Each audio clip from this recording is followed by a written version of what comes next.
Okay, we're back literally 2 seconds after the last one.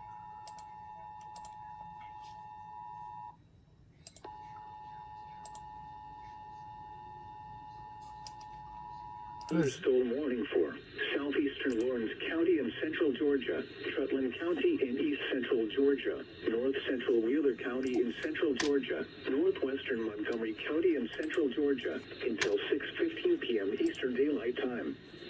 At 5:31 p.m. Eastern Daylight Time, a severe thunderstorm was located over Soperton, moving west at 15 miles per hour. Hazard, 60 miles per hour wind gusts and quarter-size hail. Source, radar indicated. Impact, hail damage to vehicles is expected. Expect wind damage to roofs, siding, and trees.